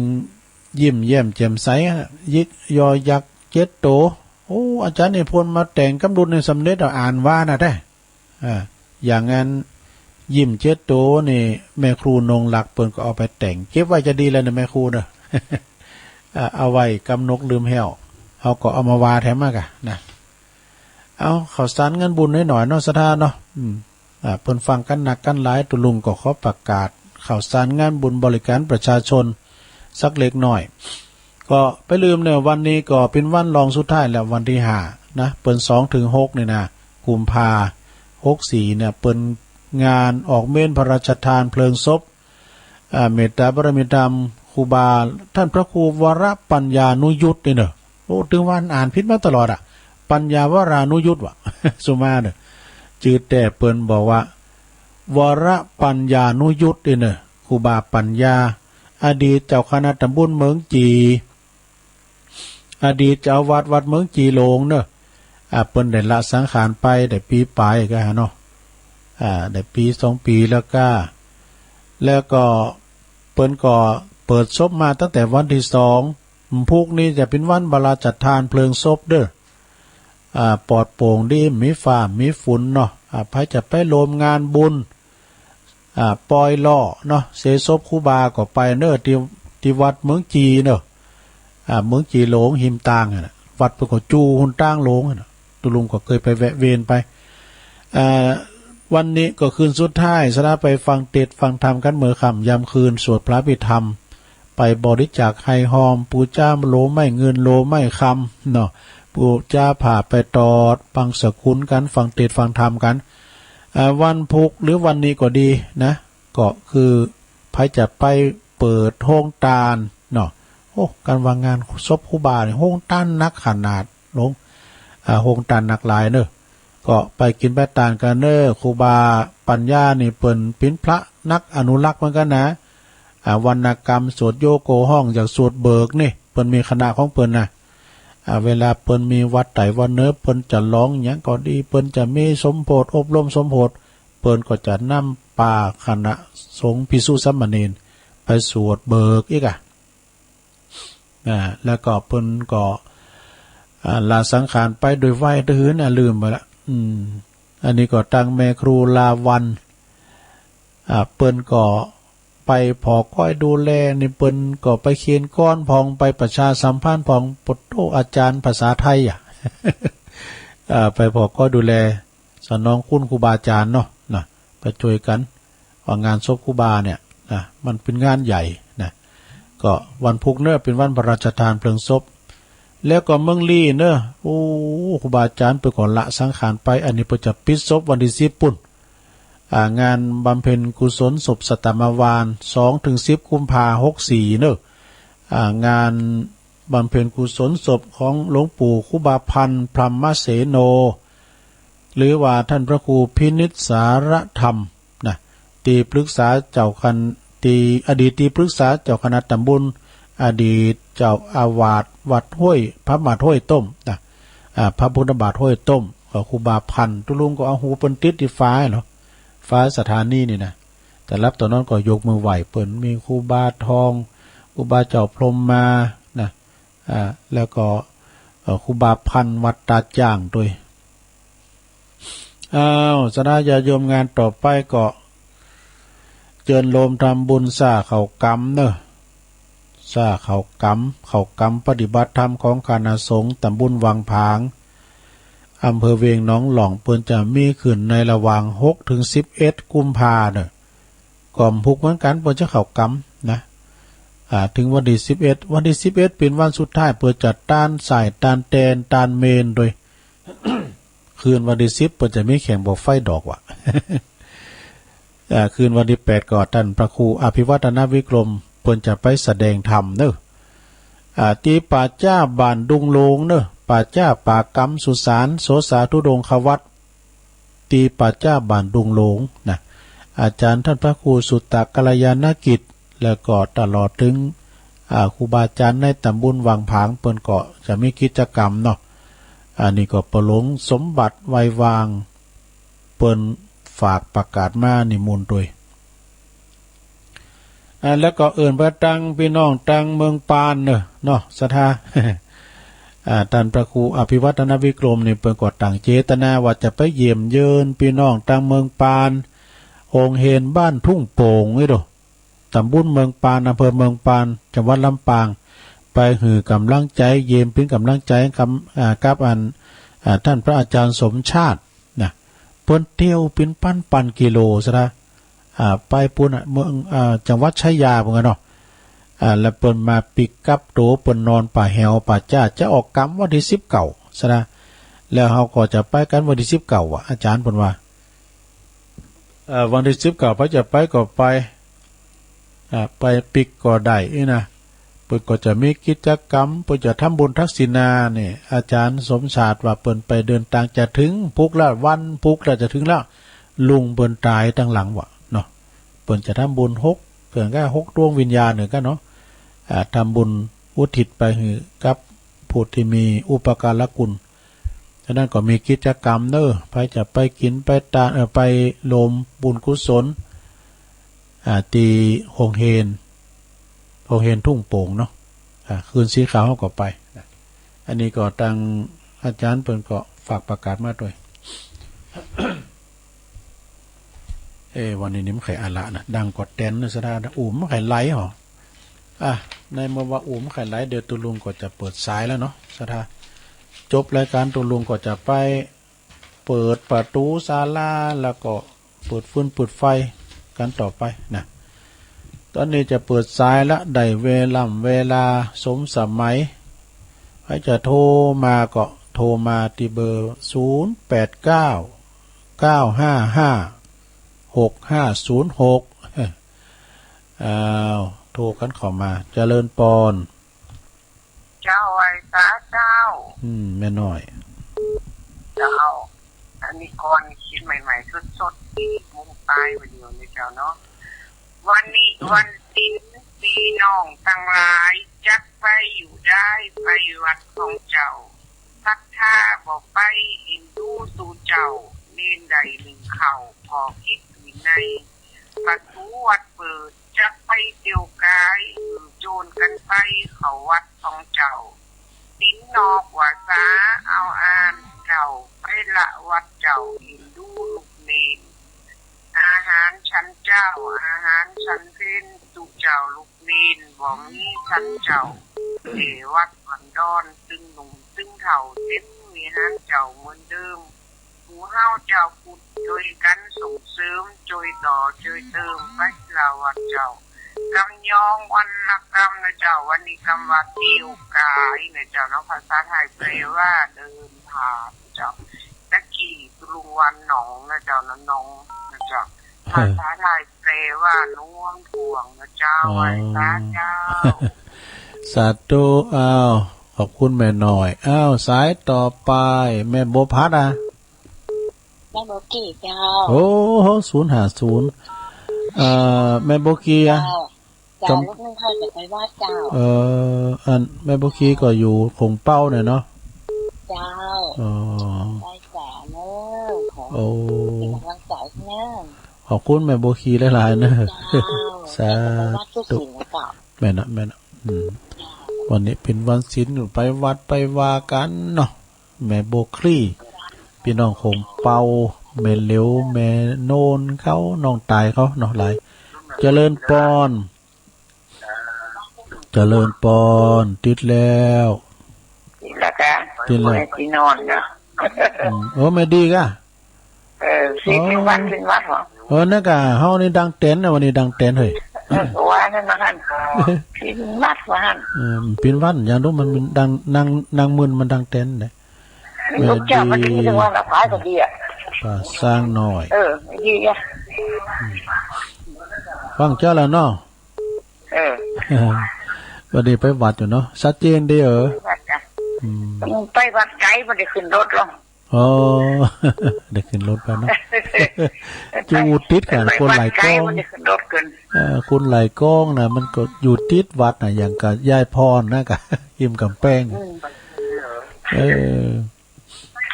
ขอบคุณแม่ดีหลายๆเด้อแม่ดีชัดเจนจะดีหรอกแม่ดีสุวรรณล้อมป่าสร้างน้อยฟังกันหลายแม่ต่อมเขาแม่โยงเขาพิพันธ์เขาเจริญปอน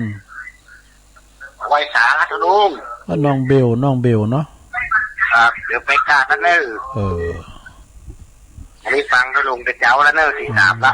โอ้ลูกเจ้าไว้สานะครับขอบคุณโชคดีน้องเบลเนอะสาธุ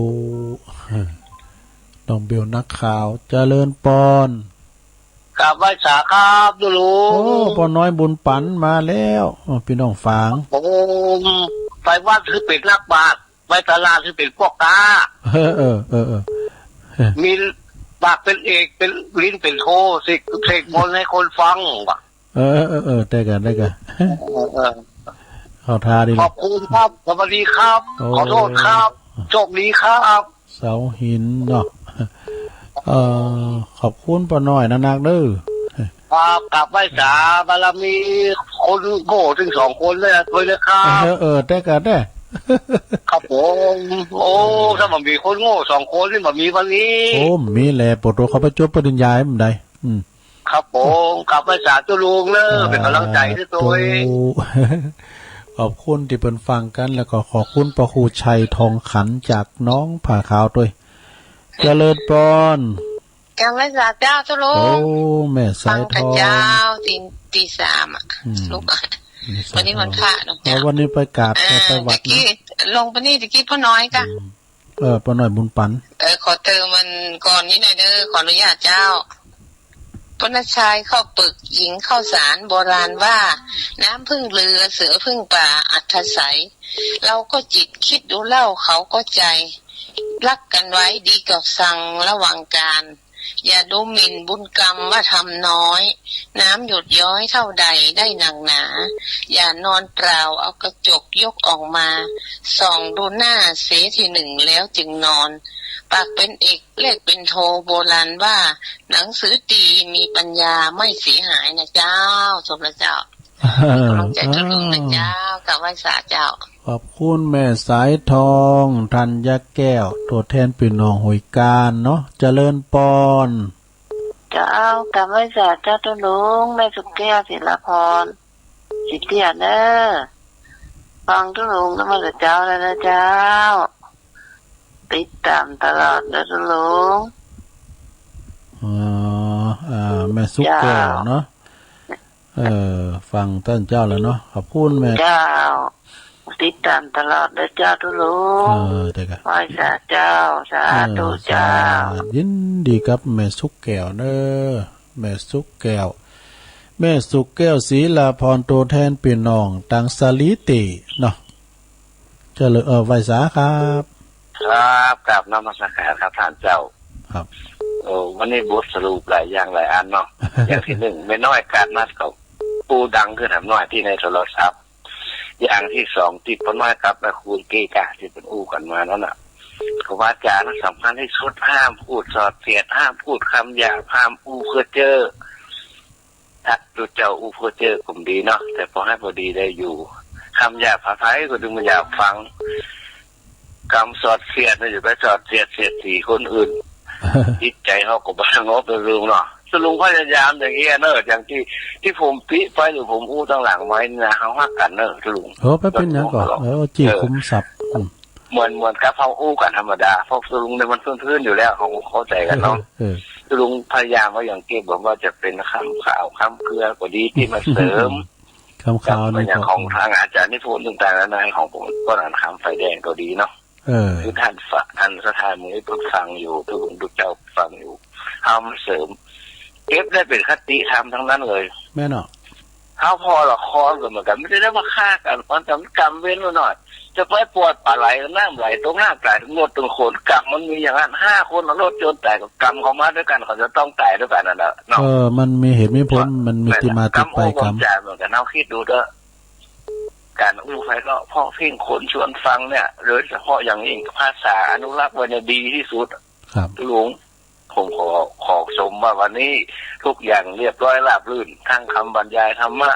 ทั้งอู้ถึงพระถึงเจ้าและอู้ถึงข่าวก้อนต่างๆนานาเนอะลุงเนอะครับผมไหว้สาธุลุงวันนี้วันพระวันศีลธรรมสติคือดีทำอารมณ์คือเบิกบานอนุโมทนาสาธุพี่ใหญ่เพิ่นมาสรุปด้วยขอบคุณหลวงพ่อนะครับเจริญปอนไปสาเจ้าตุลุงอันนี้แม่บุญนะใช่กะเจ้าแม่บุญกัดกล่อมมาแล้วแม่บุญสบายดีเนาะไปทางใดวันเนี่ยวันนี้ไปทางใดเนาะไปวัดกะเจ้าไปวัดเจ้าดีกะจ้ะติดตามอยู่ตลอดแหละเจ้ายินดีเนอะแม่บุญเนอะเจ้าอาจารย์เจ้านึกภาพเปิ้นได้ที่โยมพิสมัยเนี่ยแม่บุญเนี่ยเปิ้นเป็นคุ้นตัวน้อยปอกล็อกโตแข็งแรงเด้อเดี๋ยวได้ไปปีนไว้สาครับอันนี้อันตัวปีมจ้ะกะไว้สาครับอันนี้ไผตั้งใดจ้าเจริญปอนปออกจับเพิ่งงานครับฮะจับเพิ่งงานครับ สันเนี่ยก่อ ชักเมืองนาน สันเมืองนานเนี่ย ครับ โอ้ ตั้งแต่ตีสาม อัน ตั้งแต่ตีสาม อำเภอหยัง ตั้งแต่ตีสามนะครับ อยู่อำเภอหยัง อำเภอวิสาครับ อำเภอเวียงสา ครับผม โอ้พี่น้องไกลแล้วนั่นนะอำเภอเวียงสากันเนี่ย ครับผม ก่อน วิสาครับ เวียงสาฟังคืนไหนไหนเนาะขึ้นได้สี่จุดห้า โอ้ ครับ ไปถึงปุ่นกันเนอฝายหินนี่นะวันนั้นยังก่อ ครับ วันนั้น นะครับ วันนั้นยังก่อพี่นั้นยัง ชื่อนะครับบอกปัญหาล่าน้อยครับ ฮะ บอกปัญหาล่าน้อยครับ วันนั้นหลานหน่อย ครับ อ๋อ บอกปัญหาล่า โอ้ น้อย บันหารเนาะ ครับ ใจตุลุงกับบันทึกไว้ยังไงแล้วคือคุณล่าน้อยประจำครับประจำเลย ฟังตลอด แต่บุษันบุญเลย โอ้วันนี้แบบปิ้นโจกดีกับเต้นแล้วเหรอเนาะปินนั้น ครับ บันหารล่าน้อยเนาะ ตั้งแต่ตีสาม โอ้ขอบคุณปินนานเด้อโตโอ้วันนี้โจกดีเปิ้นได้โทรมาชัดเจนเนาะขอบคุณปินนานเด้อสาธุปนนั้นบ้านหานล่าน้อยอำเภอเวียงสาจังหวัดน่านขอบคุณเนอะเจริญปอนฮัลโหลติดไม่ตาเจ้าทุลูก ไม่แดงอ่ะ อ้าว ไม่แดงรัตนา เจ้า มาละดอกตะล่อม วันนี้เหมือนเดินไปว่าหมอนหักแถมแล้ว โอ้มันเป็นอย่างก่อนอันมันตรงกันนี่เลยเขาก่อเอาสังขารเอา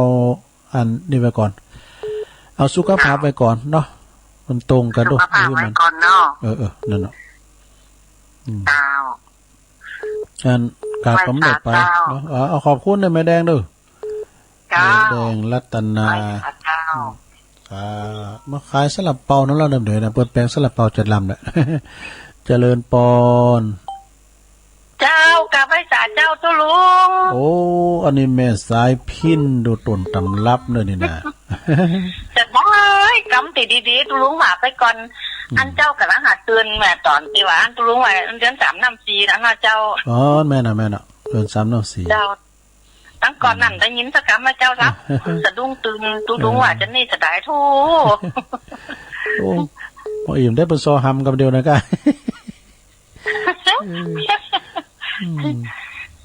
ขออนุญาตเอาแขนสักน้อยนะเจ้าเนาะ เอาให้หน่อยแล้วเอาเลย เอาติดต่อวันนั้นนะเนาะเจ้าเนาะ ได้เจ้า คนที่ข้านจะได้กินดี คนสินทำมีจะหนีไปนอนสาดหันกาตูกาดมันจะแพ้เต็มเมืองน้ำเมืองจะข้ามน้ำแม่งัวควายบาแพ้มันตึงจะเขียมดอยจะล้านแผ่นดินจะเปียงเหมือนหน้ากล่องใจเป็นขาสมัยตึงวันสับสนวุ่นวายขนาดกำพักทายโอวาทห้าจะลงกินคนตายอย่างไก่อย่างนกวุ่นวายสับสนเฮือมันไว้พระภาวนาสวดมนต์จะพ้นกังวลหลายหลาก10 นิ้ววันตาข้าขอสาน้อมกราบการว่ามันผิดมันพลาดก็ยกโทษเธอเป็นตานความโหบานนักงอท่านพระอาจารย์บทบาทนี้ขอวาดวางกลางขอปงลงวางเหียก่อนเลยวางเจ้าจากทางชัดดีเนอตุหลวงเจ้าโอ้ขอบคุณแม่สายพินหลายๆเนอเจ้าเอาต่อวันน้อยเนาะเจ้าเนาะโอ้เจ้ากำลังใจตุหลวงตาตัวเจ้ากับไปจ่าเจ้าพินกัลยาเนอเพิ่นอยู่ตำบลบ้านขอเมืองปานนะอ้าวสายต่อไปเจริญปอนไม่จ่าเจ้าจะลุงแม่พลอยอ้าวย่าแม่พินเด่นแม่พลอยฟังก็รู้ว่า43ตายแล้วฟังไปชัดเจนเลยเนาะ ชัดเจนดี โอ้ เจ้า ดีละดีละอ้าวขอบคุณแม่พลอยเนอะ เจ้า แม่พลอยก็มาปิ้นประจำฟังกันไปสถานเนาะเอาฟังกันหนักกันหลายเจริญปอน ไว้สาเจ้าตะหลุง อันนี้แม่สีทอนเนาะ เจ้า แม่สีทอน ฟังกับเจ้าแล้วนะ น้องโบใส่ปากการเนาะ ตอนนี้จะปีกแล้วนะ ดีกับแม่ ปีก ส ใส่ประ บาย กันแล้ว แม่ก็สบายแล้วเนาะดีแล้ว เจ้า เดินทางปลอดภัยเด้อ เจ้า น้องบัวชัยปราการแม่จันสมก็โทรมากันแม่จันสม บัตรเดียวกันนะขอบคุณแม่สีทอนเด้อสา เจ้า สาธุเจ้า เดินทางปลอดภัยเนาะเพิ่นมาอยู่กับแม่เป็นแม่ของเนี่ยเจริญปอน สวัสดีครับโอ้ ตังได้จ้ะ มันใช่ครับ ฮะปอนหน่อยแสงอ่ะ นะครับมันใช่ว่าเจ๊ครับเจ๊ที่ไหนมันขับเจ๊ไงนะคุณนัท น่ะปอนหน่อยแสงอยู่บ้านใด ปะตึ้งปะตึ้ง ปะตึงว่าน่ะเนาะ ครับ ปะตึง มันจะกลับมาเก่าเลยนะคนบอกว่ามันเขาจึงลืมแต่ก่อนไม่เขาเดี๋ยวเขาไป แต่กะปะ กลับ ตึง เก่าเลยนะยี่เจ้าแบบมันคนพงว่าอันก้อนใกล้แว่นน่ะมันชิ้นหันมาหนีหน่อยนะคนเดียวมันเอายังเพ่งเลยล่ะ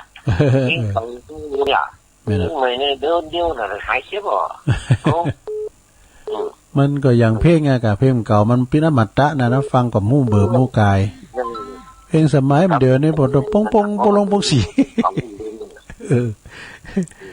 เอาคุณปอน้อยแสงเด้อพี่น้อย การประมาณปอหนานไปลดตำแหน่งบ่น่ะสมาเนี่ย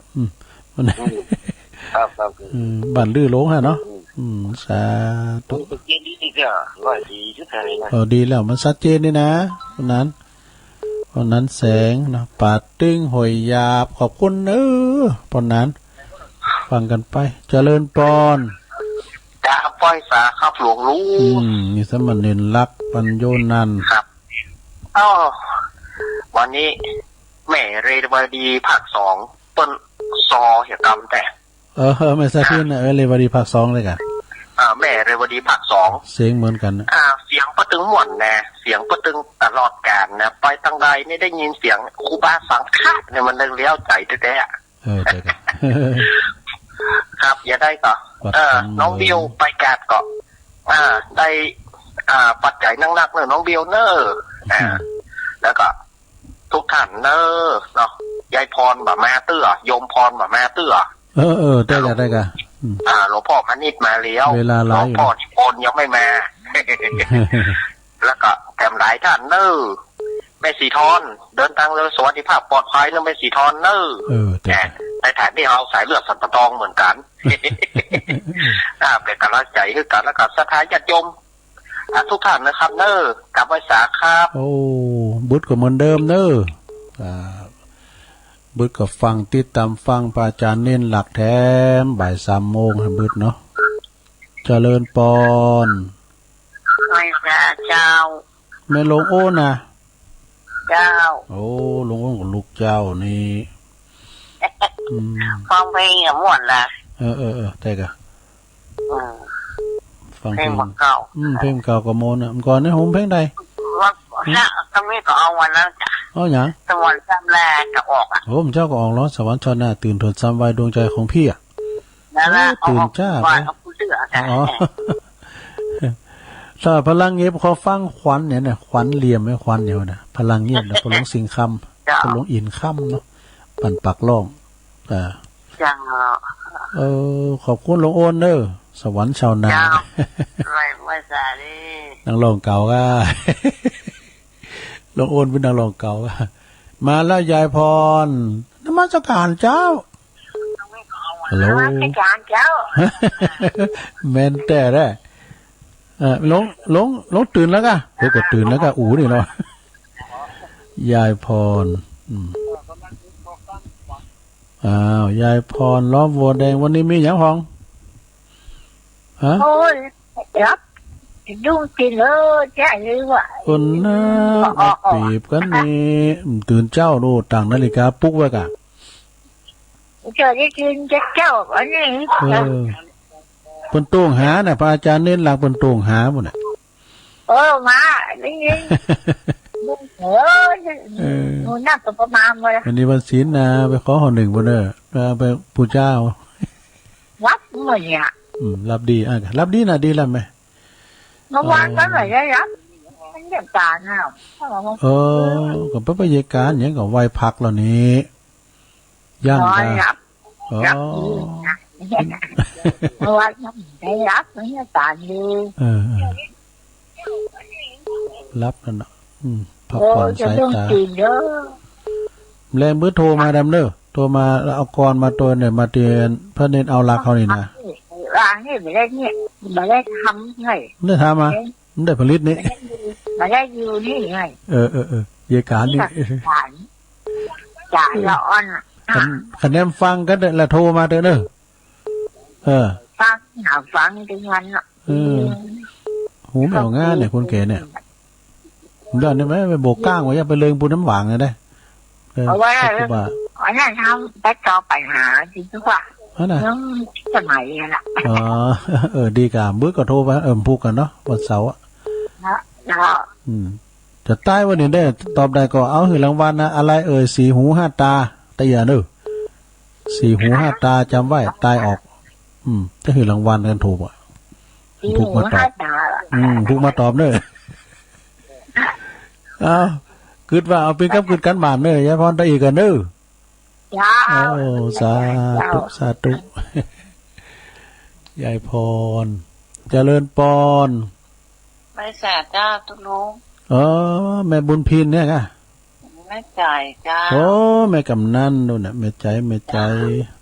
โชว์แยกเต้แยกว่าตุลุงแม่ใจน้ำลัดเนาะจ้าฟังแต่จ้าละจ้าดีฟังเพลงสวดมนต์ไหว้พระกับตุลุงกันจ้าดีกันแต่กันเนาะทำรัดปุ่นประกอบฟังกันนะเพราะกำนั่นสบายดีเนาะสายนักสายมันหลายน่ะสายมันหลายแต่มันซ่อนกันนะแม่นั่นตุลุงเปิดเจ้าในนึงนักแล้วก็แมลงก็หลายมันก็หลายตุน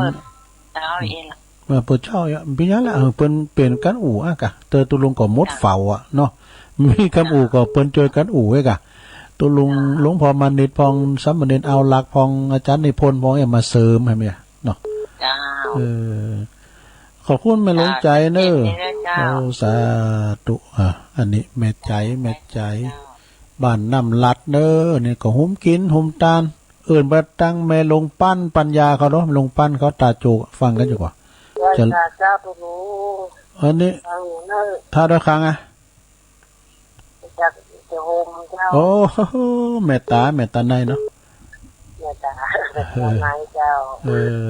เมตตาบ้านแม่สงเงมนี่อยู่ฮะเมตตาในเจ้าทางเจ้าจ้ะแม่อยู่บ้านเดียวกันแม่สงเงมนะคะบ้านทองนะจ๊ะแต่เนาะปงดอนเนาะคนละหลายตาจ้ะคนละหลายตาหลายน้ำเนาะเมตตาในเจ้าขอบคุณนะแม่เจ้าสาธุก็ซ้ายก่อนถึงมาเลยนะที่เปิ้นได้ครับไอ้ดูมันแต่เจริญปอนจะเวสาเจ้าลุงดังใดจ้านี่เสียงป้อยดีหรออะไรเจ้าเมนเลี้ยวโคงเป้าเลยเจ้าชัดเจนดีตุลุงแต่กันฉันโทรมาตอนเจ้าฟังทั้งวันละเจ้าดีละผมฟังก็ดีใจละเลี้ยวฟังโทรมาตอนเจ้าแม่นะ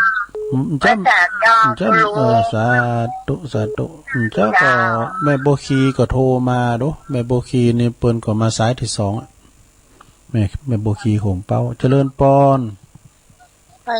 เจ้าตัวจริงมาละแม่อมรทาโดยขังไม่ใจไงฮะจำจังได๋แม่ฟ้อง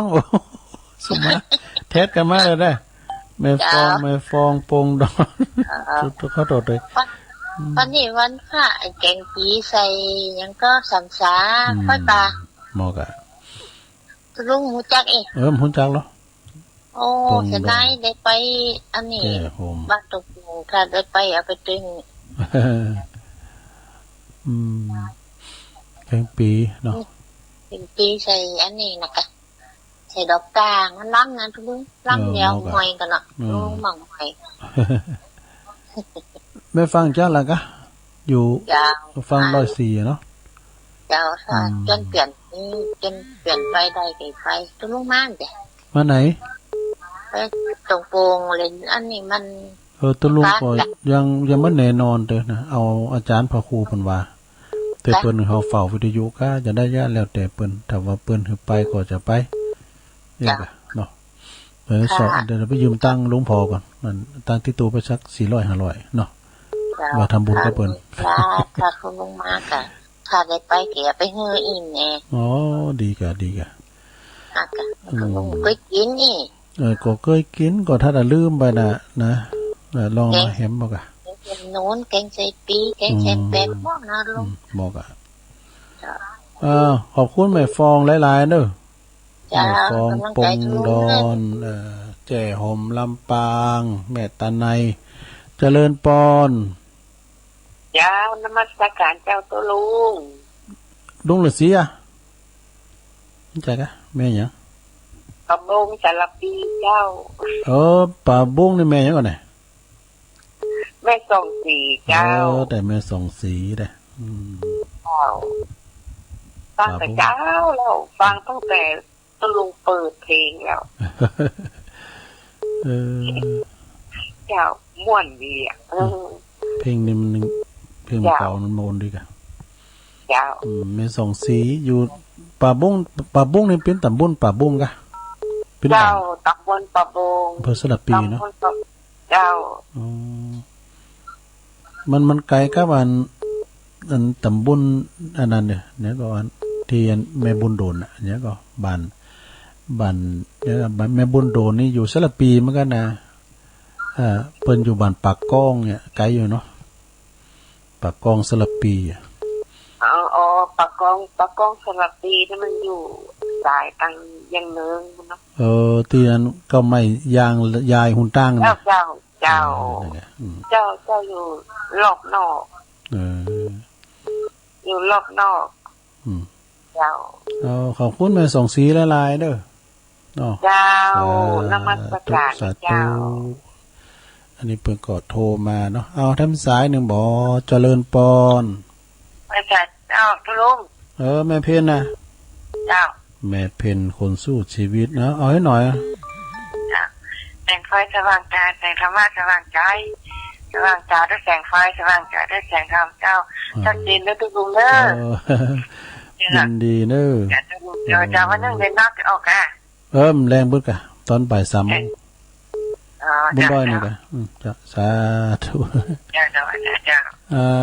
ขอบคุณเด้อเปิ้นบุญมาเอาทำสายทำสายเจริญปอนภาษาเจ้าตุลุงอันนี้ตังใดจ้าฮะเด้อโตเด้อแก่นเดียวน่ะกะโอ้แม่สมเพชรอ่ะเจ้าโยมแม่พี่สมเพชรฟังเจ้าละกะฟังเลยเจ้าเป็นก็ร้องแล้วตัวทอกระติดเหมือนกันแหละสบายดีเนาะเจ้าสบายดีเจ้ามันเดือน6ปีนี่จะได้มามันต่างกันมันมีอะไรเนี่ยจริงอ่ะอันเปิ้นจะฮื้อหมดน่ะเปิ้นจะจับภายในเจ้าจะได้หมดน่ะแต่ว่าจังได้ก็ไอ้ซิดเขานั่นน่ะครูบาเพิ่นก็โทรมาเก่าแต่ว่าเปิ้นว่าฮื้อเตอว่าถ้าจัดภายในเจ้าจะได้หมดน่ะกูเตอกับไปกูพี่อ่ะเพิ่นก็เปิดแล้วเหรอเนาะเพิ่นเปิดเพิ่นผ่อนคลายแล้วหรอเดี๋ยวนี้ปลดล็อกแล้วหรอขอบคุณทีสีเขียวแล้วเย็นเลยเด้อตะลุงเด้อขอบคุณโยมหนักๆเด้อโยมสมเพชรดอยแก่นเดวหรือว่าดอยโตนประตูสู่เมืองลี้ขอบคุณหลายๆกูเสียงกูสายตุลุงขออนุญาตยกหูกันเด้อเพราะว่าเวลาตุลุงจะเสียงละเนาะเดี๋ยวตุลุงก็จะไปเปิดศาลาเปิดฟืนเปิดไฟขอโทนสายกันเนอะ สายแหลกหนึ่งนั่นก่อแม่น้อยกาดนัดเนอสายที่สองก่อแม่บัวคลี่บ้านโขงเป้าจอมตองสายที่สามก่อแม่ดีป่าสร้างน้อยเพิ่นฟังตลอดเน้อแม่ดีเนอสายที่สี่ก่อนน้องเบี้ยวนักร้องจะไปห้องเพลงละสายที่ห้าก็ป้าน้อยบุญปั่นมาโนครบ้านเสาหินเมืองฝางขอคุณป้าน้อยเด้อสายที่หกก็แม่สายทองธัญแก้วเนี่ยตัวแทนพี่น้องหอยการจะไปวัดแล้วสายที่เจ็ดก็แม่สุแก้วศรีลาพรตัวแทนพี่น้องสลีเตเนอสายที่แปดหลวงพ่อมานิษฐาวโรสำนักสงฆ์หอมบุญป่าไม้แดงดอยสะเก็ดมาสรุปกำอู่กำจาตุลุงตัวนี่นะสายที่เก้าแม่บุญกกาดก้อมนี่สายที่สิบก็เพราะนั้นพอบรรหารเนอะล่าน้อยเนี่ยเพิ่นอยู่เวียงสาจังหวัดนานวันน่ะบนโทรเข้ามาดีใจเนอะผูกโทรมาแถมนานบรรหารเนาะสายที่11ก็แม่แดงรัตนาดอกตะล่อมนี่เปิ้นก็วันนี้ก็ขอโตกำนึงหมอนัดสายที่12ก็แม่สายพินกัลยาจังซอเนอะตำบลบ้านคอเมืองปานบุนะวันที่20ก็ไปปะกันเนอะแม่สายพินเนอะ สายที่13แม่พลอยจากเมืองฝางนี่สายที่14แม่สี